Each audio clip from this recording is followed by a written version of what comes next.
Hello and welcome to episode 15 of Into the Spotlight. I'm Ryan. And I'm Morley. So, something I've talked about on this podcast in the past is that I have developed a real love and appreciation for dance in the past few years. Most, if not all of that, can be attributed to my girlfriend Eden.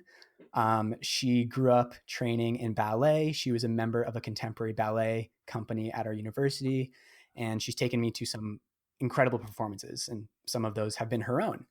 Um, and she is also to thank for the connection to today's guest. So a few months ago, I think it was, she showed me the profile of someone on Instagram who was doing this incredible work with animation and rotoscoping and dance. I'd never seen anything like it before. It was incredibly unique, hypnotic. It really drew me in.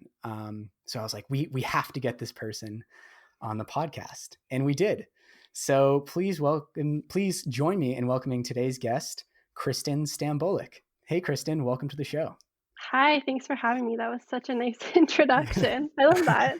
Thank you. No, and it's true. Like I had been peripherally aware of rotoscoping, I think, for some time. And just as someone who makes videos, it's like a term I had heard before, and mostly in like the behind the scenes commentary of DVDs is how I knew it.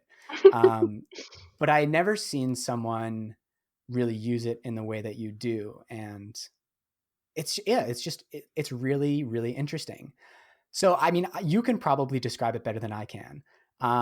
But if you wouldn't mind explaining, number one, what exactly is rotoscoping? And number two, how you got into this and got to where you are now in creating these really interesting video arts and animations and dance videos. Yeah, absolutely. So, rotoscoping basically is the process of frame by frame animation. And most people who rotoscope trace over pre-existing footage. Um, that's usually what I'm doing. I'm now kind of transitioning into doing rotoscoping without any reference video, which is something that's I find much more difficult, but it's really exciting because the possibilities are so open. But um, I started rotoscoping. My first ever thing that I rotoscoped was in my third year of schooling, of post-secondary schooling. And then I didn't do it for about 7 months after that. And then I revisited it. And I would say in the past 8 months, I've just been really loving doing it almost every single day and just trying to hone my craft and watch tutorials and talk to other animators. And yeah, it's so funny because I've never really referred to myself as like a rotoscoper or an animator, but now I guess like that is what I'm doing. So that's Yeah, pretty no, you cool. definitely are. Yeah. Yeah. And what was that like? Because you mentioned like you have a background in dance. So what was that evolution like coming to rotoscoping and delving more into video and more visual arts? It was so fascinating because dancing for as long as I was in the program that I was in, it was really rigorous. So I was constantly dancing and learning about my body and anatomy. When I rotoscope on dancers now, I'm seeing their movement happen frame by frame. So I usually animate in 30 frames per second. So 1 second of movement, I get to break it down into 30 little transitional moments of them dancing. So I think I have such a new understanding of movement in dance now, which is so amazing because I feel like if I ever do get back into it, I'm just going to have like this new idea of the in between moments of dancers. So yeah, it's been awesome. Mm. That's something that Eden has kind of always talked to me, and I've noticed in as being a dancer, it's you have so much more knowledge and intimacy about your body and how the body works than most people. Um, there's something I've also noticed in just watching performances is how vulnerable it seems, and I think it seems more vulnerable as a non-dancer to watch than as a dancer, because you think like I've never been able to express myself in bodily movements the way that this person can. Mm, And I think the way you kind of draw on that magic, as it were, in the animations, because like these movements create certain feelings and moods. And I was showing someone your work recently, and I think the word they used was maybe lifelines, and this effect that you do when like the dancer may outstretch their arms and it's like beams are shooting out of their hands. I mean, you must feel this like really intimate connection between like the animation and the movement. Like, what was the process like for that coming about?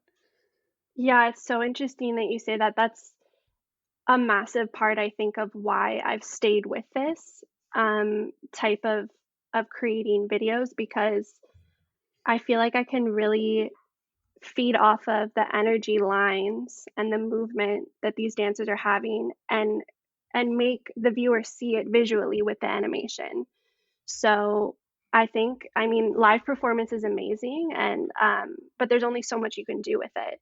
And I think that I was just really curious about seeing dance on film and really being able to show the viewer what's going on energy wise with the animation. And I'm constantly striving to either contrast the movement, complement the movement with animation, or interrupt it. So yeah, it's definitely like a constant kind of balancing act of how do I how do I keep the dancing going with the animation? Wow. That's really interesting because it is what I've noticed in going to shows it is an art form like so entrenched in seeing it in person traditionally, like seeing dance in person versus seeing just a raw video of dance. There's like no comparison. Um, it's like when you're at like an NBA basketball game and like you can hear them like talking trash to each other and like you can see the sweat dripping, you can feel the intensity of it in the moment and the pressure of it in the moment. I had never thought about before how like you're basically like using video as a way to like get all those emotions that raw video can't.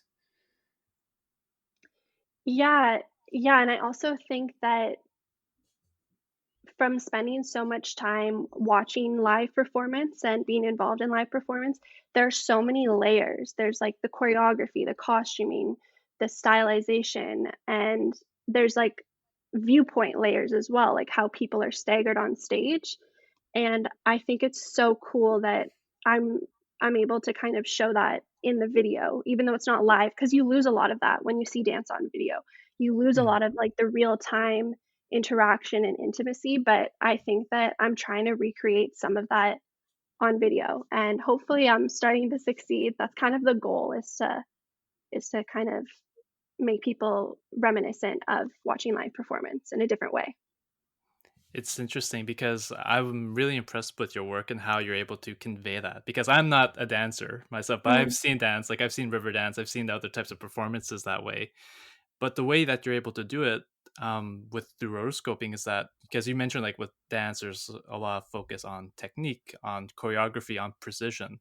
But with through rotoscoping, you're able to recontextualize the performance completely, and you're able to emphasize on elements in a more artistic perspective through your own lens.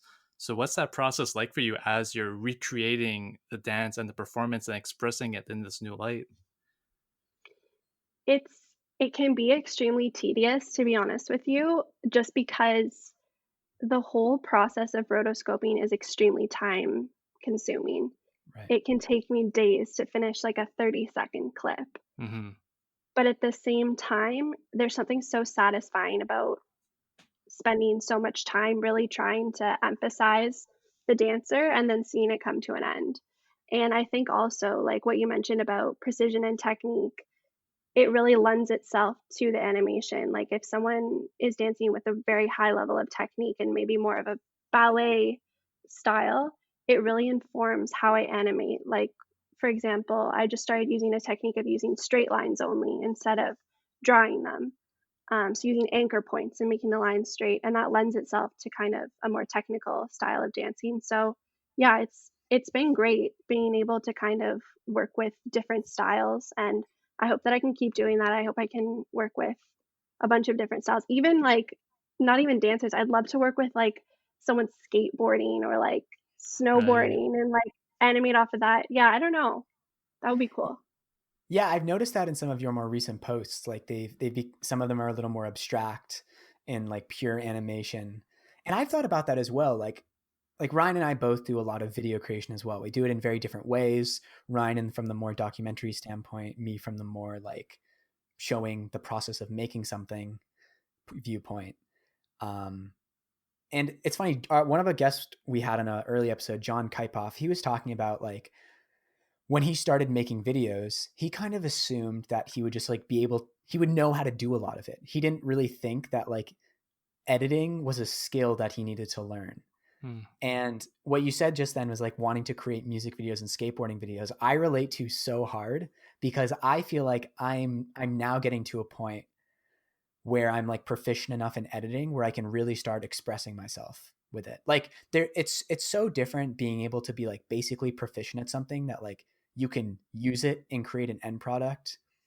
But there's all these little steps that happen where you're like, now I can really like express a feeling and create something from nothing. Like you said, like there's in some of the videos, it's not even going over someone. It's totally organic from nothing. I in video editing, which you're right, it is such a tedious, time consuming, at times like arduous process. It's so, I love it. Like getting to that point where you feel like you can play it like an instrument almost. Yeah. Well, writing, it's like writing. Like one of my favorite quotes from a filmmaker is that like any sort of video or film is written three times. Once written with actual, writing on paper, again as you're filming it, and then one last time as you're editing it. But editing is so unique and so personal to each of us and each of our projects. Like I like going through hours upon hours of footage and being able to assemble a story that way, being able to tell someone's story, whether it's a documentary or a fictional short film. Whereas with Kristen, like, I can't even imagine myself actually tracing and doing the rotoscoping. I would not be good at that at all. But it just adds a different layer. And just like you mentioned, Morley, like you talked about how you're able to start editing your videos with like kind of like a wider canvas, kind of being able Yeah. to see the bigger picture. And from there, you're able to draw upon elements and kind of like knowing how to fulfill like a scene or how you want to be able to visualize something in the way that you want the audience to feel it. We each, I think, kind of like feel that, but we each have our own unique styles of being able to just pursue that.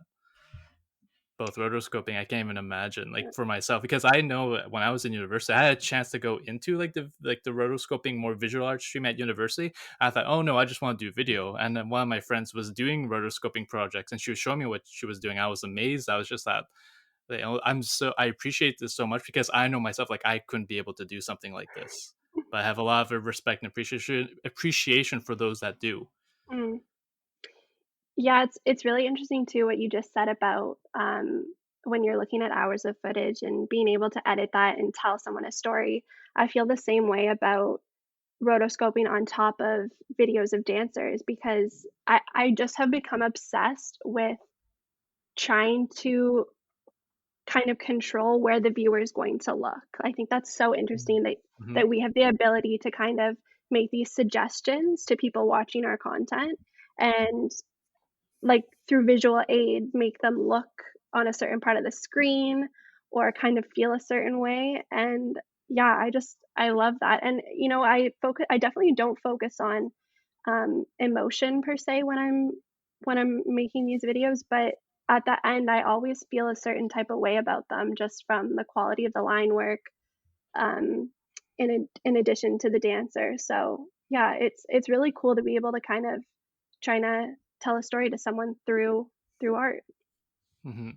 And with well, I was looking at your video manual transfers. You're absolutely right in terms of like guiding someone's vision or how we want them to see it the way we expect them to.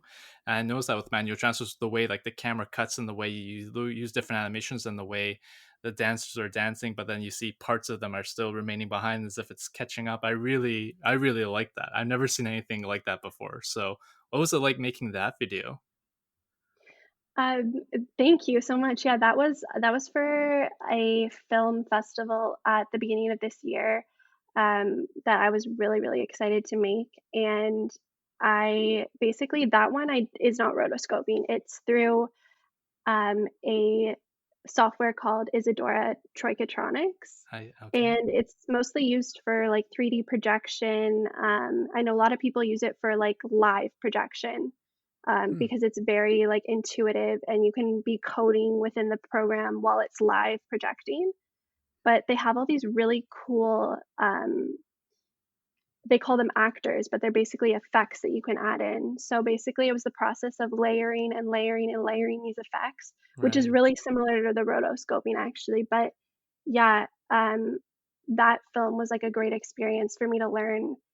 I filmed it myself and I edited it myself. That was probably the first thing that I ever like filmed and edited myself, and it was just it was a great learning experience. And I look back on it and I'm just like, it was pretty cool that I did that, and I definitely want to do it again.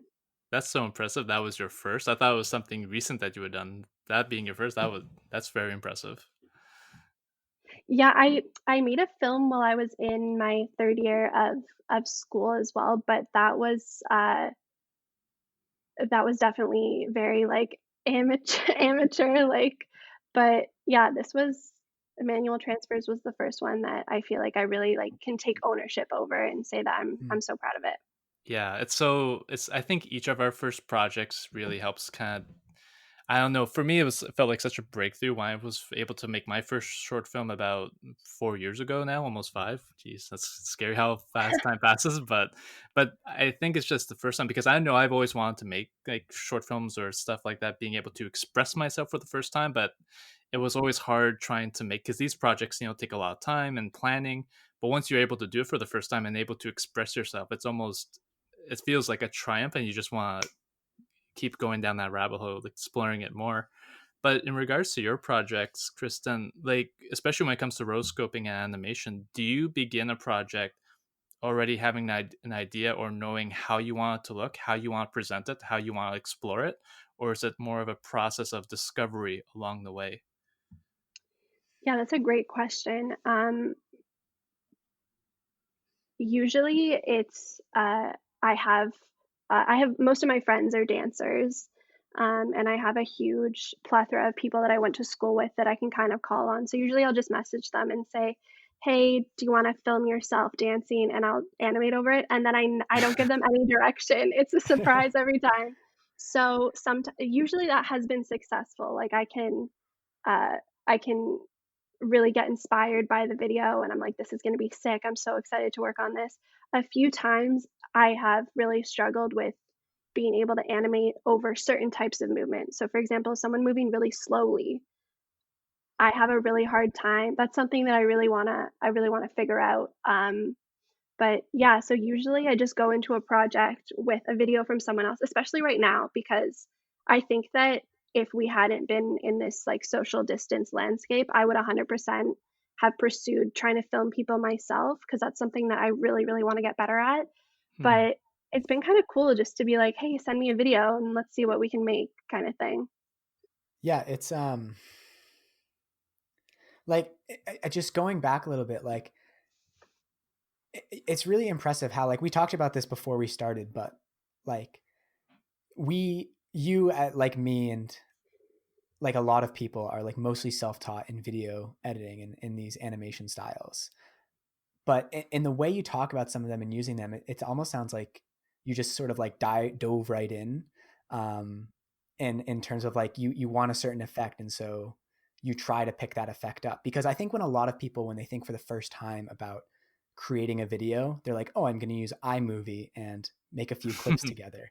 Um, like, was there any like is there or was there any sort of intimidation in diving into these like what seems to me to be like much more technical techniques? Like I had never like when I hear like 3D projection and that sort of thing, I'm like I wouldn't even know where to start with that. Like I'm still using the like pared down version of Sony Vegas that like it does a lot, but it's no Adobe suite, you Mhm. know? Hmm. Like did you come from like any sort of like learning some of those techniques more in university or had like access to them at some point, or you were like, no, like this is a cool effect, I'm just gonna dive down and see like what I have to do to get the effect I want? So my older sister, who I actually live with, she is a visual artist, and she was the one who actually introduced me to rotoscoping. She's an extremely talented illustrator. Right now, her work is in sculpture. I can't draw. I've never been able to draw, so I think it's kind of ironic that this is what I've chosen to Yeah. get myself into. But she was the one who first introduced it to me, and it's so funny because when I first started, it really was a feeling of like, I have nothing to lose. Like, I was just like, I completely dove into it, like you said. And I was just so curious. And I think I really tried to let that curiosity guide me versus trying to really control a specific outcome or like a perceived idea of the success that I wanted to get. And I've really become obsessed with just making something and just like posting it right away. Hmm. And most of my work exists on social media, which is really weird because it's like not real. Like we know social media like isn't really real, even though it is. So it's nice to have that because it's just like a little portfolio of all my work. Mhm. And it's just nice to just like post it and then move on to the next thing. Yeah, I totally feel that. And it really speaks to the power of like the beginner mindset. I heard this fantastic quote recently where it's like the better you get at something or the more you know, the harder it gets. Like when you're at the beginning and you don't know all That's the so true. pitfalls, you Mhm. don't know all the pitfalls and like you have no concept of like a perfection that you want to achieve. Things just get like astronomically harder. And I think everyone who's creating something as you get better, you are trying to like remember that beginner mindset and not get too scared of or so lasered in and like this has to be perfect, this has to be a certain way, like staying a certain amount of relaxed. And so that's a really great way I think of getting into it. I felt similar. I feel similar in terms of like when I love something, I just want to post it and share it and not spend too much time sitting on it. It's actually funny. I'm working on a video right now, and I'll probably get it done before Christmas, but I probably shouldn't post it on Christmas. Just considering that, like I'm Jewish, so I don't have a ton of concept of like. I mean, I obviously I know how much times people spend doing Christmas things on Christmas, but like for me, it was always this day of like, oh, everyone's busy doing something. Like I have nothing to do and nothing's open. But I should strategically, I should avoid that predisposition and try to be a little more strategic about it. But Mhm. Yeah. yeah, and it is nice in the fact that like when you feel like you can put something on social media and on to the next one and keep moving on and not feel like it has to be so perfect. And it's interesting, Ryan, I feel like you have a very different perspective on this just in terms of like the scale of projects that you work on Hmm. because there is a longer process. Yeah, it's weird. It's just like in regards to filmmaking, like the culture and the environment over how you release it so different. Like for a short, like it depends because like if you want to make a short film or a documentary and you want to submit that to film festivals, like most film festivals, especially the major ones for independents like Filmmaker, in Sundance and others, like they won't allow your film entry. It won't be considered if it's already online. So that creates a sort of challenge. Like you could create this great thing, like the documentary I made with you, Morley, for my master's thesis. I'm very proud of it. I would love to share it with the world, but I was planning on submitting it to film festivals around, the summer of 2020, and we know how 2020 has gone. So it creates a layers like, okay, I could post it online for people to see, but then I won't be able to be eligible for film festivals, especially ones relating to content creation and technology, which you would probably get in. Mm. So yeah, that's tricky. It's a weird path to navigate. A lot of ones that do go to film festivals, and once they do the kind of their festival run, then they can be put up online, like on Vimeo or on YouTube or wherever else. But yeah, I don't know because I do like it. What you say is just like once you're able to make it, then you could just share it, and people Yeah. can see it, and you're able to share this wonderful project that you have made. That's nice. I mean, I get that too, and but right now I'm just sharing pretty photos that I take on Yeah. Instagram right now, but it's something I'm looking forward to. It's weird at the same time, like there's no specific YouTube for filmmakers per se, or at least not yet. So I don't know, it's funny because film seems to be still very traditional in that way, whereas with regards to content creation, more visual, there's a lot more ways to kind of distribute it. So Yeah. I don't know. I'm stuck between a rock and a hard place right now. But like I'm already working on my next documentary, and right now I'm just really focused on getting it made. And Yeah. then I'll be focused on the distribution after whatever form or shape that will be. Yeah, and like I will say that like specifically in the case of this video, like I have created that sort of like I'll say like I've created my own festival deadline because I'm saying, okay, I want to get it posted this day because I feel like people will see it and I'll get it done for then. And then I can backtrack in my process for them and being like, and think, well, I want a lot of people to see it, so I can post a teaser here, I can promote it this way. And like at a certain point, I think it is nice to have those constraints of distribution, Hmm. if you want to like share it widely.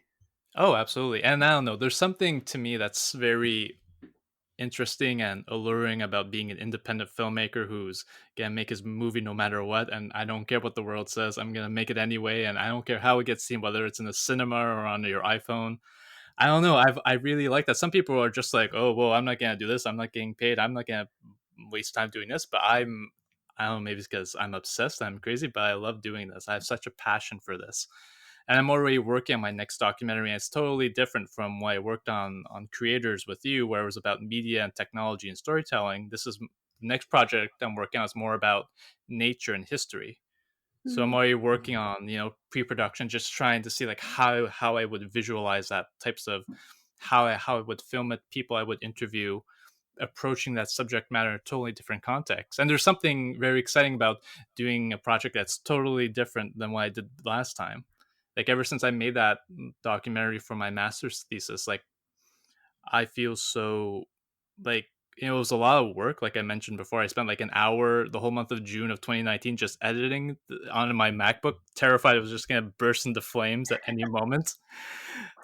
But I loved it. Even after it was done, it was such a very hard, very very attention attention to detail process, a lot of hard work, but I loved it and I really want to do it again. Mm-hmm. And that's part of the passion. A lot of my favorite filmmakers that I look up to made their first films, like made no budget films, or very for very small money, but no, they had no guarantee or expectation of success. They had no idea where it would lead to, but they made it anyway. And that's something, it's not a path that I'm trying to emulate, but it's just something like, if there's a story that I see that I really want to tell, I'm gonna go do it, and then from there we'll just see what happens. Yeah, and it's a way as well to keep, this might sound corny, but like keep your process a little more pure, because Hmm. you don't have a specific outcome in mind. You're like, I really love this thing. I really love showing this dance performance in a way of like the dancer is stepping into the future, and we can talk more about that because that Yeah, the whole temporal aspect of manual transfers kind of blew my mind. But I want to show the dancer like fading into the future, memento style, and suddenly the shadow over here is what they are coming into. Not thinking like, because I think at a certain point, once you start mixing incentives into something, that's when things start looking the same, because right. people start trying to emulate what someone else has done and what has bred them success. Yeah, and like I have a very clear vision on terms of like artistically I would like how to approach my next project, but I can't get up I can't start focusing on like more of the what will happen after, where's it gonna go, where's it gonna be seen, who's gonna see it, am I gonna get accepted into a film festival, I'm gonna be rubbing elbows with Christopher Nolan? I don't think so. But it's just a matter of just like focusing on the project at hand and telling the best story that I know it can be, and from there on we'll see what happens. But Mm-hmm. it's just more finding that, just being grounded and one day at a time, which I guess we all do with all of our projects, I guess. We don't try to look too far to the future. It's like one eye on the future and one eye now on the stuff that we're doing. At least that's just how I try to do it. No, I was just gonna say I'm the total same way. Like I'm constantly catching myself thinking like, why aren't things happening fast enough for me, and when am I gonna have this kind of success, and when, and it's just like I'm constantly telling my friend, the dance world, it's so hard to succeed as a dancer. Hmm. And I think it's pretty hard as well to be a filmmaker and a content creator. Like a lot of it is out of your hands. And I'm constantly telling my peers and my friends, like, you have to be patient, you have to be kind with yourself. Like, it's going to happen if you just keep working on it. But when it comes to myself, I'm extremely critical. It's like, but then I have to remember, like, I have been consistently doing what I'm doing for only 8 months now, really Right. and truly, like the content I'm creating. So I, it's like, I definitely love watching, like famous or successful artists talk about their journeys, because I will say like 100% of the time they're all like struggle, struggle, struggle, struggle, and then you make it. And I don't know, it's just it's really inspiring to hear that, because it's like that's the path. Hmm. Yeah, I feel really strongly about that as well. Like, I love the podcast How I Built This. I love it's a interviews with based like founders of companies and visionaries and people who have built like a multi-million-dollar business, or like James Dyson, who invented the Dyson vacuum cleaner. Um, and like, I'm in a community, like I'll call it the maker community, where like I have a lot of friends and a lot of peers who are making awesome stuff, and they're like they're struggling to get like a few views on their videos. So there's a like not a push so much, but like there's a everyone loves supporting fellow small creators stuff, and I love doing it as well. Hmm. But I really love seeing people doing something at the highest level. And I used to feel bad about that. I was like, there was points where I was thinking like I should be spending more time watching the videos of people who are around my level so I can help them out, give them some views, and like we're sort of all in this together. But exactly what you just said, Kristen, in that I I get like this almost reassurance in a way from hearing the stories of people who have like made it to the top of this tournament, which it basically is. Like, there are certain things in life that are like a tournament where you have a lot of people at the ground level and only a few will really make it, so as to say. And hearing them talk about the 8 years they spent grinding it out, do like working, like Bill Burr talking about like working in a warehouse while he was pursuing comedy in New York City. Like, every time I hear him talking about that, I was like, ah, oh, it's okay. Like, things take a while. And I think I'm sort of like getting to the point where I'm starting to feel a little more secure in that reality of like embracing the suck, and I can then relax a little bit and support like the other small creators a little bit more and spend more time doing that. Um, but yeah, I think those stories are really important, seeing how much work it takes people to get to the level we're at. I was reading the Wikipedia article for Doja Cat a little while ago, and like she had a SoundCloud. She was making stuff on SoundCloud since like 2013, Hmm. and she seems young. You're like, no, she has been doing this for a while. She has been like grinding. Um, Putting the work in. and Yeah. yeah, some people are overnight successes, but even the people who seem like they are usually aren't. There's a lot of struggle along the way, but one thing that's nice about like, well, nice that, but it's like one thing about exploring our content by, by having these constraints of like, say, time and resources and everything else, is that it's allowing us to really find our style and being, like you mentioned before about how like learning about artists and how they've come to be.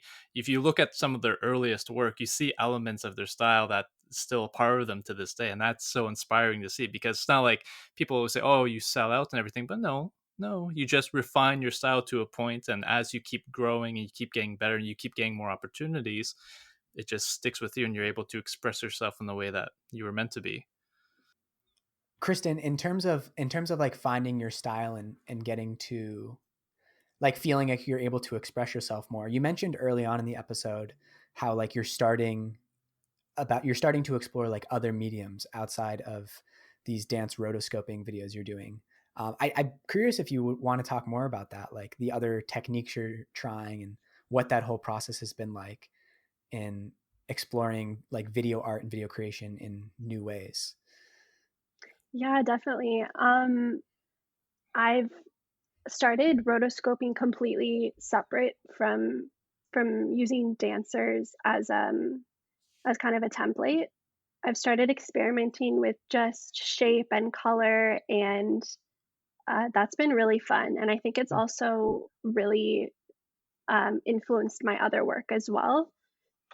Just figuring out new techniques and different styles. But completely aside from rotoscoping and animation, I have I've always been so intrigued by, I would say, like video effects. I don't know if that's the correct term. Not like special effects, but just like, for example, in that film Manual Transfers, that was all effects. I'm Hmm. just so intrigued by taking something that is real and kind of transitioning it into something that it has like its anchor in being real, but there's parts of it that are just the eye is like, what is that? Like, how did they do that? Mm. I'm constantly watching videos and on social media, and I see things that I'm so like intrigued by how did they do that? What were the steps they took? And even with editing, like I would say that I can't name like my favorite film or like I don't know a lot of the technical sides of stuff, but when I know something when I see it, that I'm just like, how did they do that? That's so cool. And I think that's pushing me with just like staying curious, staying open. Yeah. Yeah, it's like you mentioned. It's like it doesn't have to look real, but still feels real. Especially when it comes to performances, being able to animate them in the way that you do and that other rotoscopers do. What are some of the techniques that you like using? Like rotoscope wise or aside from Just rotoscoping? anything. I would say that I there's a term that we use in dance, and I'm sure it's used in other mediums called canon. Hmm. So it's like one thing moves and then another thing goes and another thing goes. So it's like a series of repetition. And I love using that effect and that technique. I think it's so interesting and like we love seeing repetition. Like Hmm. people, the eye loves it and you understand it. And the more you see things, you can understand them more. Another effect that I also think is really cool is just like simply zooming in and out of things. I think it's so interesting. Like I sometimes record myself while I'm animating. I've seen people do it like on Twitch, I think before, like they're like speed animating. And I started recently just recording my screen while I'm animating and just like having like a deep zoom and watching it. I think it's so interesting. Yeah. That is really cool. Yeah. Yeah.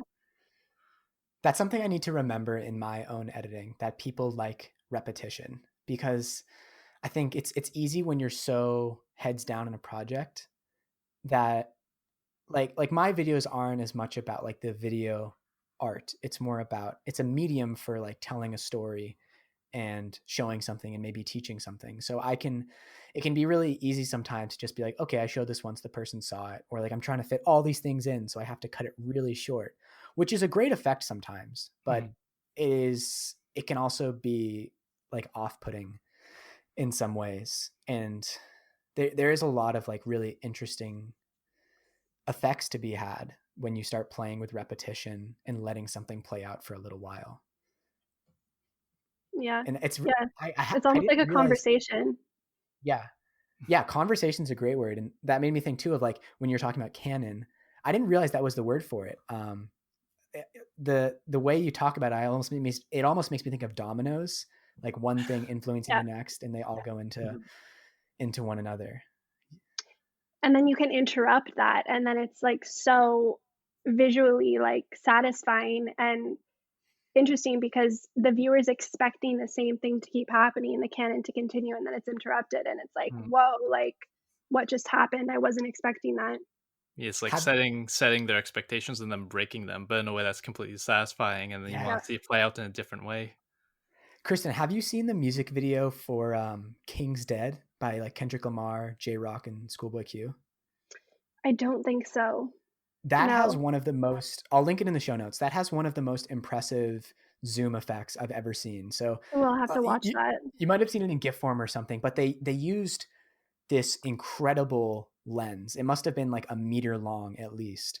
And it's pretty cool. It's like Kendrick Lamar sitting in a palm tree, and then they do like a medium zoom out, and you realize that the camera is like a kilometer away. That's It's so cool. wild, and it's just this steady effect as he's rapping, and it actually reminds me of your videos in some ways, because you're talking about like it feels real, but there's this aspect of how did they do that? It's almost like the uncanny valley, this like super hyper realism where it's not like you're watching a Pixar animation where it's so clearly fake. I think another reason I think your videos feel like that in a certain way is that a lot of times you'll keep the natural sound in there, so it's all natural sound, no sound effects, but then there's animation overlaid over the video, and it almost looks like it could actually be happening, especially like when it's just like the subtle sort of energy lines, as you would call them. Oh, that's so cool to hear. Yeah. Yeah, I think and it's just cool when you're watching something too. It's not even that it's being disruptive that you're like, How did they do this?" It just makes you more into it. And, yeah, that video sounds sick. I'm definitely gonna check that out. It reminds me as well of like the how did they do this? I was talking about it to you earlier, and it's funny because when Ryan and I first started this podcast, like we did a couple trial recordings that we never released.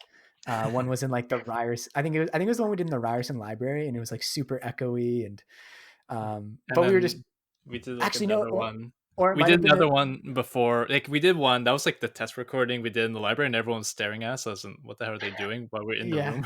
And then we did another one like in March, like a week before the lockdowns began. And yeah. we might only release them on the 10-year anniversary of Into the Spotlight, but Yes, but for that one of my Into the Spotlights that I never actually got to put in the spotlight because we didn't put it out was that dance performance, Angel's Atlas by Crystal Pite. Crystal Pite, And yeah. and in that performance, I wish I could remember the name of the set designer who did it because I think they deserve a mention as well. Mhm, There is this incredible backdrop of I think it's essentially light projection on a curtain, but it looks 3D and it looks like the way the dancers are moving is interacting with it. And the entire time I was not able to figure out like how it was done. Like was it a rear projection? Is it projected? Is there smoke somewhere? Like I had no right. idea how this was happening. But it didn't take away from the performance at all. It didn't make me step out of it or ruin the suspension of disbelief. It almost in some ways makes you feel more in the moment. Hmm, You know, it's weird. It's very counterintuitive how some ways like thinking how something works can immerse you even more deeply into it. mhm, Yeah, and it's a big balancing act, like, for a while, and it's still a dream of mine to eventually be a choreographer or somehow work with choreographers with technology and dance. And while I was kind of, dreaming about that, we saw so many performances. Crystal Pite is known for it, but a lot of companies do dance performances with technology. Sorry. And and yeah, it's such a tricky balance of adding to the performance in a complimentary way and not being super distracting, but also being fascinating for the viewer and adding something, not just, doing it to do it. Yeah, and it's I think the fascination, that's a good word to kind of sum it all up. Like the trying to figure out how it works is like an aspect of being fascinated by it. But you can be fascinated by multiple things at once. You can be fascinated by the dance itself and by the set design and the lighting and the music all at the same time. And mhm. it kind of that's one of the reasons I love dance as an art medium is because like there are so many like beautiful things happening at once. It's this crazy combination, and then throw into the fact that like it's also an athletic performance.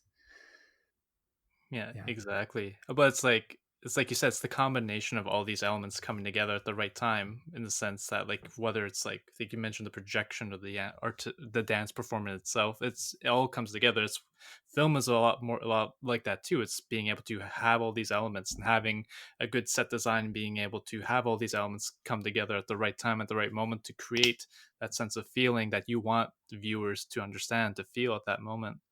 Mhm. That's one thing I really like about like I really like independent films, especially like the no budget independent films, because what they do is that they don't have access to a budget to have a big, immersive set design.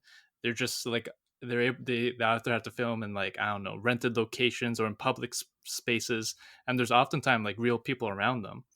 And Mhm. one thing I love and appreciate about those movies so much is how they're able to create this sense of a world and immerse yourself into the story, but they're relying on reality. There's a sort of grittiness there that, even though they're not able to construct an impressive set, they're still able to work with the reality within that to create this sort of immersive environment. I don't know, it's just something I appreciate a lot in those smaller creations. Yeah, and especially in a landscape we're in now where media is getting increasingly polished. I think you can see it like with the way like TikTok is going. It's like people crave things that feel a little lower budget and genuine. Mhm. And like look at the fall of Quibi, right? It's like just because you inject money into something doesn't mean that people are going to love it. Like, people crave that genuine feeling. Yeah, exactly. I mean, they have like massive, AAA Hollywood stars in those shows and those movies, but you can't have people watch a 5-minute episode of a show and expect them to have that engagement. It just doesn't work that way. Yeah. I mean, really. Yeah. So If you're no, going to but sorry, go go ahead. on. No, I wasn't going to say anything. No, no, that's it. It's just like we can't understate, like, even in like, whether it's just even like high school theater productions or like, smaller dance productions, like not all of them can be river dance, but they're all immersive in their own way, and we shouldn't like, just because if it's more independent or amateur, it doesn't mean it's lesser. It could still be just as effective, if not more so, because they're taking those constraints and they're making it a part of the aesthetic of the project that they're working on. And that's just something that I'm looking forward to trying in the next few months. But it's Mhm. something that we all do as independent creators. Yeah. Yeah. Kristen, something like I feel like we've touched on at a few points during this conversation, but haven't really dived into is you mentioned that like you were on this certain dance path, and then it seems like there was a change and a shift in taking on the more video creation. Um, but now, in a way, like you're finding a new way that genuinely speaks to you to be involved with the art form. I was wondering if you could like speak a little more to that in terms of like the challenges of dance and the training, and how you've sort of like how you feel what you're doing now may lead to something where you feel like more connected to it, or just in a different way, or even just how they're different and the same, approaching dance as a dancer in training versus from this sort of other perspective. Yeah, definitely. I would say that I stopped dancing about a year and a half ago just for health reasons, and I haven't been able to get back into it since. But hopefully, when the time's right, I'll be able to get back into dancing, not training at the level that I was training at, just because there's nothing unless you go back to a program. The program I was in was like 5 days a week. We were dancing for like 6, 7 hours a day. So Wow. there's nothing really quite like that. It was honestly, it was the time of my life. I was having so much fun, but this is just speaking for me personally. There are so many incredible dancers that I went to school with that are still dancing. It's hard not to be emotional about it because your body is your instrument and you're being judged on something that sometimes you can't control. Um, I was a musician when I was in high school, and for a while I thought that that's what I wanted to do. And transitioning from music into dance, like when you're a musician, you have an external instrument. It's almost like something that you can put down and walk away from at the end of the day if you're feeling frustrated or something didn't go right. But being a dancer, it's like you're living in your instrument. So sometimes it can just be a little bit emotionally draining. But I mean, I have no regrets. I would love to get back into it, and definitely transitioning into what I'm doing now. I feel like I'm still dancing. Um, in a way because I'm feeding off of other dancers' movement and I'm analyzing it at such a deep level. Like when I'm animating, sometimes I'm zooming in so close to the image and really trying to understand, the pathways of certain body parts. Hmm. And doing that, I feel like I'm still like thinking, oh, like this is probably how their arm is going to move next. Because if I was doing that, that's how my arm would move. So it's really amazing to be able to kind of still have this deep connection with it, even though I'm still not in that physical space. But yeah, I think it's funny looking back at it now because like I've never really thought of myself as a visual artist. And like I said before, I can't draw. If I tried to draw something like separate, I can't do it. But so yeah, for a while I was thinking, why have I chose this? Like why am I so hardcore into this? But looking at it like timeline wise, I think it actually makes a lot of sense and it's all kind of fed into each other and it's going to be kind of cool to see like what it's going to lead to for sure. Yeah. It's all part of the evolution of us as who we are as creators, as artists, and trying to find who we are. Because it's not only because we're trying to explore our creative journeys, but it's also a personal journey as well.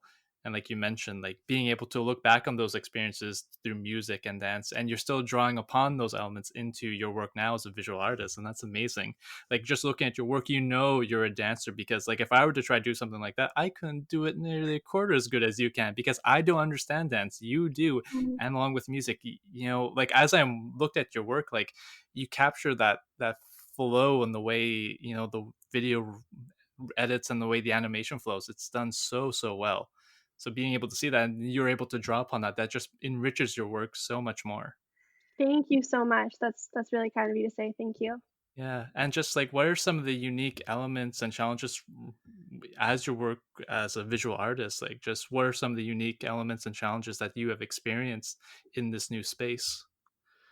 It's so funny because, when I was still dancing, I'd have, like, all kinds of injuries and my body would be sore, and now I have constant hand cramping from animating, which I never would have thought would happen. That's, like, that's honestly been one of the biggest challenges. Sometimes I have to stop for hours just because 'cause I'm like, "Oh my god, my hand is like I can't I can't hold the." I animate on a separate tablet from my I was gonna computer. ask if you use a tablet. Yeah. Yeah. Yeah, I use the Wacom. I think it's the Wacom Intuos, like, it's a couple years old, it's an older model, and it's very small, it's not, a screen. I know a lot of animators use, like, legitimate, external tablets. It's just like a black pad, and there's a little stylus that comes with it.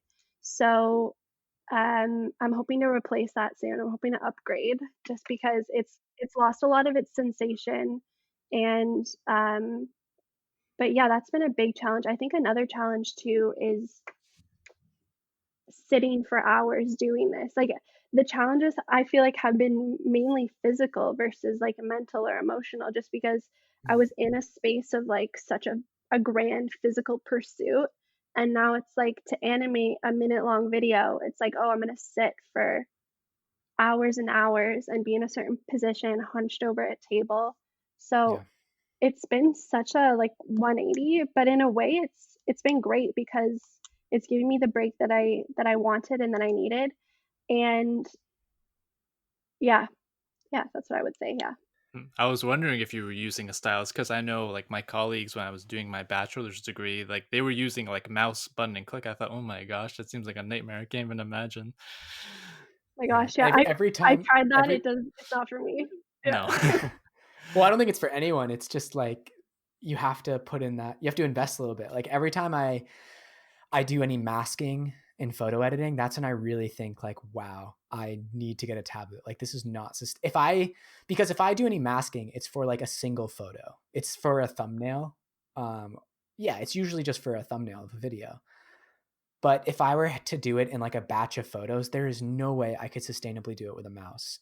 I would get injuries. Yeah. Yeah. Yeah, it's weird. I've somehow became used to editing videos on the trackpad. Don't ask me Oh my how gosh. or why. It's just something I've just like if it's something short, like a little short little 2 minute long marketing video that I'm doing, like I just it's like it's nothing for me now. But if it's something longer, I always go with the mouse. Or if it's something that's driving me insane, then I definitely use a mouse. But I don't know, it's just a weird habit I've developed. I don't know why. And everyone looks at me saying, "What is wrong with you?" I said, "I don't know."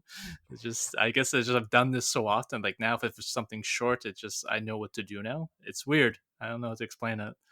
Yeah, I always cringe in maker videos when I see someone like showing their 3D model on their laptop and they're like drawing and panning with their trackpad because Oh man. I used to teach CAD drawing and drafting at university, and like the first thing we would say is like get a mouse. If you don't have a mouse, get one. And if you don't have one, just use a school computer because I am not teaching you how to 3D model and draft with a trackpad. Like it's there's just no way. You're so much slower. It's like it's so much worse. So that's so ingrained in me. But yeah, like people are like turtles. Like you grow to fill the shell you're in, and then all of a sudden you realize you're like editing a video on your phone. You're like, oh, this isn't that hard. Yeah.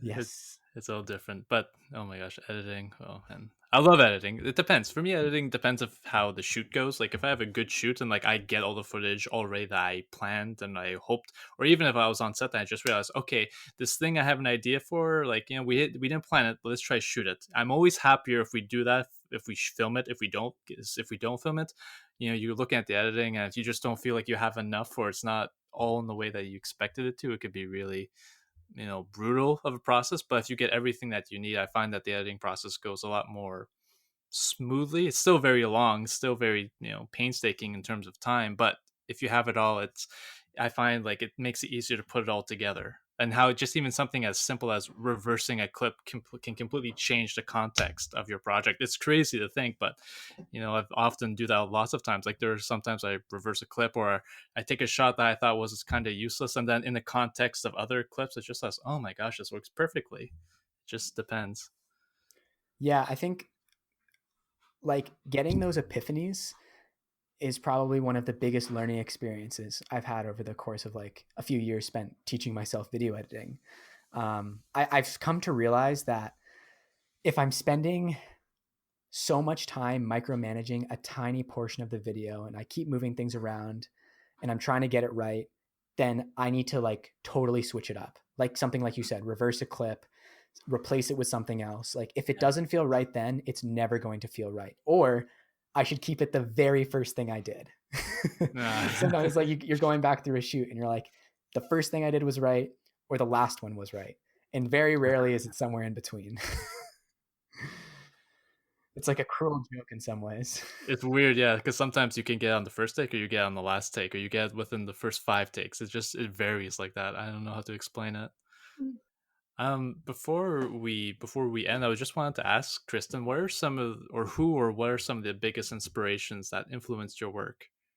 I would say that, oh, that's a good question. I am inspired by I'm inspired by too many things. Like I find constant inspiration, specifically from just looking at artists' profiles on Instagram. Honestly, this is like one of my favorite things to do.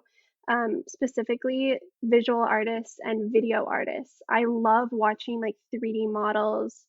I love watching like video edit artists. Like I think that stuff is so interesting. Mm. I would say, trying to name someone who's been the biggest influence on my work. It's hard. It's hard to say just because I feel like I've gone through so many transitions of like what I'm doing. But Yeah. my sister, she's an incredible artist. And I live with her too, and we've converted our basement to her studio. So I'm down there all the time filming her work, watching her work, and she works in so many different mediums: sculpture, paint. Um, she was doing video stuff for a while, animation. So just watching her kind of have a similar path to me, just like experimenting and trying so many things, has been a massive inspiration, just because it kind of gave me the permission to be like, you don't have to choose one thing. You don't have to put yourself in a box. And yeah, I think that she's been the biggest inspiration overall. And I know it's my sister, but even if she wasn't my sister, I have a feeling that I would have found her somehow, like on social media, and just been blown away by her work. So yeah. Yeah. What is her social media for her art? I would love to put that in the show notes so people could go check it out. Oh, that would be so awesome. Her Instagram is at catstambolic.art. All right. Hear that, listener? If you didn't hear it, it will be linked. Go check them out now. That's awesome. Yeah. Well, that is a great transition to put a spotlight on some other people we love and artworks we love as well. And I will kick it off because I'm already talking. So this conversation, sometimes I have a into the spotlight out of left field, and sometimes the topic itself makes me think of something that I want to shout out that's related to what we're talking about. And it's pretty funny because on the other podcast I do, I mentioned this in the episode, and I realized that it was perfect for this. It is a movie that came out in 2017, got a lot of press at the time, but I think the press fell off pretty quick, and it deserves to continue to be held up. And that movie is Loving Vincent. It is the Vincent van Gogh movie that every frame essentially was painted. So it was essentially rotoscoped, but instead of drawing on a screen, they had a team of painters paint in the style of Vincent van Gogh over many, many frame, literally filmed frames. Like the movie has actual actors, but each frame is a painting. And it's probably like one of the most incredible and beautiful things I've ever seen. And I'm really not just saying that. It has this really cool soundtrack. They do this incredible thing where they have specific Van Gogh paintings, and at a certain point in the movie, the action will freeze and it will be a Vincent Van Gogh painting. And then the camera will zoom into that scene, or not even the camera, but the painter will paint in a way that it looks like it zoomed into the scene, and you'll kind of have a story inside one of his paintings. So, I mean, the plot of the movie is really like a retrospective, sort of fictionalized biopic about what Van Gogh's life might have been like, based on a lot of like journal entries and letters. And it's an interesting, for one, just like sight into his life, but even just visually, it is something else. It's really, really cool. That's such a good example of a film that didn't get enough attention that it deserved. Like it got nominated for Oscars, it received critical praise and everything, but it was such a unique, like I haven't had a chance to see it. I've only seen bits and clips of it, but it's such a unique interpretation of animation to do it in that way.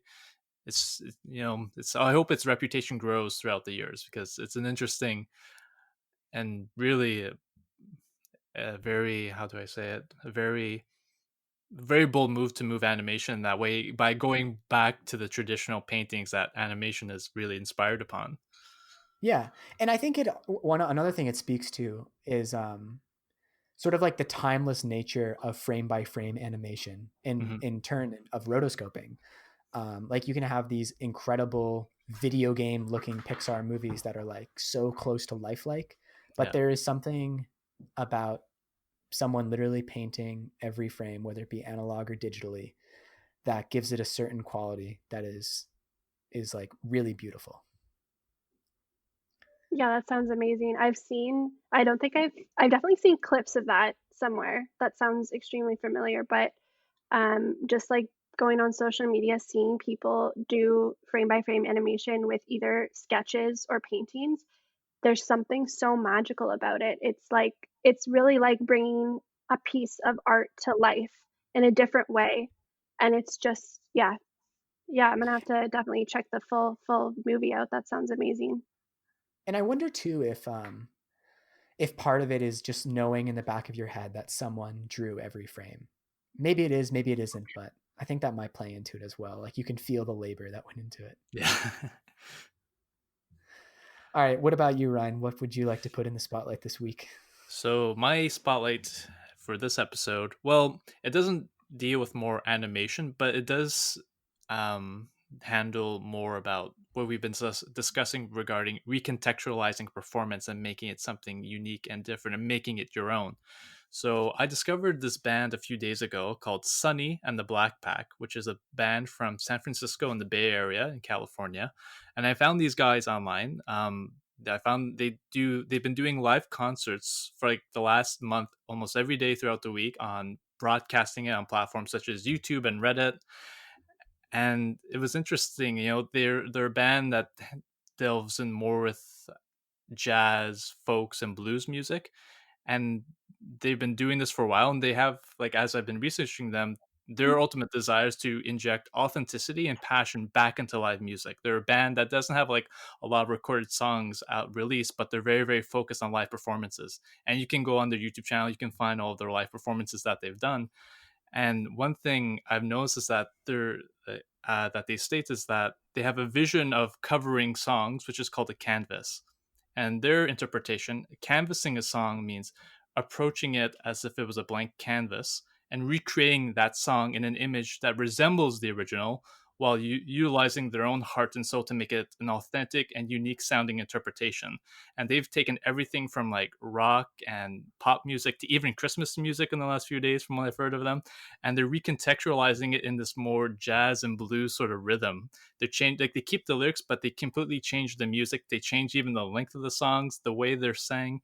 I just found it really, really interesting, and they're really seem to be a really nice upbeat band. So, if you want to listen to some music that's upbeat, it has injects a lot of positivity and just makes you feel good about yourself, check out this band, especially since it's been so hard for musicians. I mean, it's been hard for everyone this year, but especially for musicians who are up and coming and rely on live performances. So yeah, go check out this band. You can find them at Black Media Presents on YouTube and at Sunny and the Black Pack on Spotify. Very cool band. Sweet. All right, Kristen, you are up.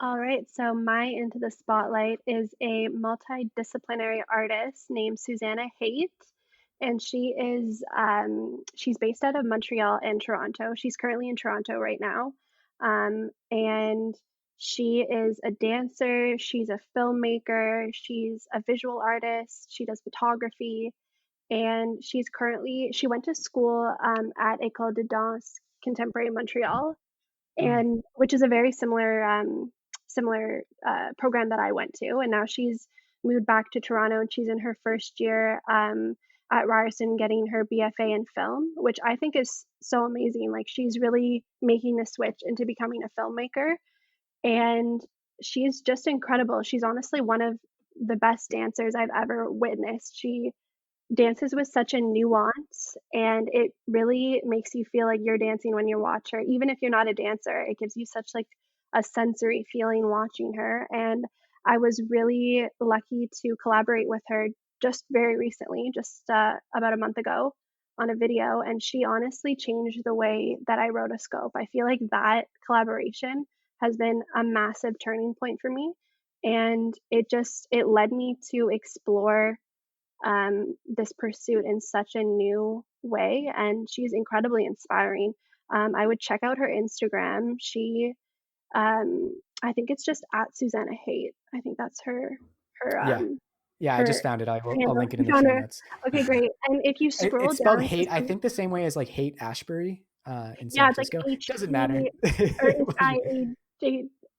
HAIJHT, something like that. But if Yeah. you scroll down to some of her previous posts, she was doing this thing where she'd be in a blank studio, and she'd set up certain props and basically like a landscape, a background, and she would dance within this landscape.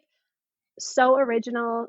Just, I mean, I see so much dance, and some of it kind of starts to look the same. I'm sure you guys feel the same way about film and about the content. Some things just end up looking the same, and there's nothing wrong with that at all. Like, that's great. But when I saw her profile, I was just extremely blown away. So yeah, she's great.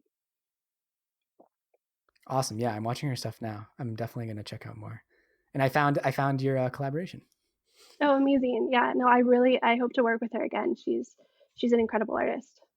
That's awesome. Sweet. All right. Well, Kristen, thank you so much for coming on. This was a really, really cool conversation. I'm glad we got to dive down a bit of like our shared yet different experiences with video editing, because it is like this beast that I think a lot of people are trying to tackle and don't realize the beast that it is. That's definitely the right way to put it. But it just shows that even though we're all very similar, we can always learn more. That's why I love about this podcast, that we can always talk to great people like Kristen and Morley and everyone else that we have on the show, and just being able to continue learning and growing as creators. And even if it's in a totally different field, there's still always elements that you can draw upon into your own work and just keep learning and growing and advancing.